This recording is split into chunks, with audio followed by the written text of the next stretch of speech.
At the heart of my work is really the changing demography of the nation and why that should be central to how we approach our work as practitioners and policymakers and scholars.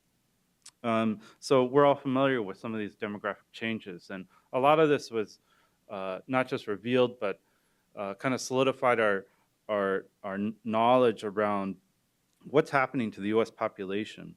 Um, the size of the white population has been pretty stagnant, and it's projected to continue to be quite stagnant. It is older in its composition, and it's a shrinking proportional representation in the U.S. population. Nearly all of the growth over the past decade, and then also in the future, is going to be attributed to people of color, more specifically immigrants and children of immigrants. And these populations are also younger, and they represent the future composition of the U.S.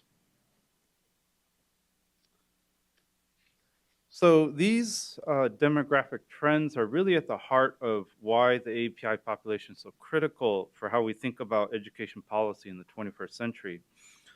So in a 20-year period between 1990 and 2010, the AAPI population in the aggregate doubled in size.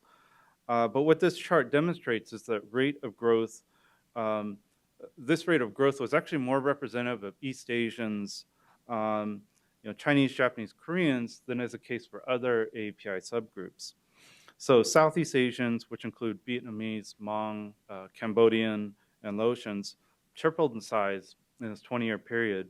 And South Asians, which include Asian Indians, Bangladeshis, and Pakistanis, quadrupled in size. So we're seeing differential growth rates in the AAPI population, and it's really altering the face of the AAPI population. One population or sector of the Asian American population is refugees. Refugees from Asia have been kind of the largest refugee population in the US since the Vietnam War. And so while during and following the Vietnam War, we had a large sector of Southeast Asians that came over to the US, about 1 million in a 10-year period.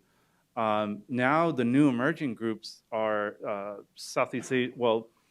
they're Southeast Asians / South Asians from Burma, Nepal, and Bhutan. So just in the past 5-7 years, we've had about 250,000 that have come over from Burma and Nepal and Bhutan. So, we're seeing this incredible heterogeneity in the AAPI population. And I think the takeaway is really that we have to think about who these students are, how the AAPI population is quite diverse, and what it means for how we approach our work with this large and growing population. The AAPI population represents 48 different ethnic groups, a range of immigration histories, 300 different languages in the US, and wide variation in income and social status.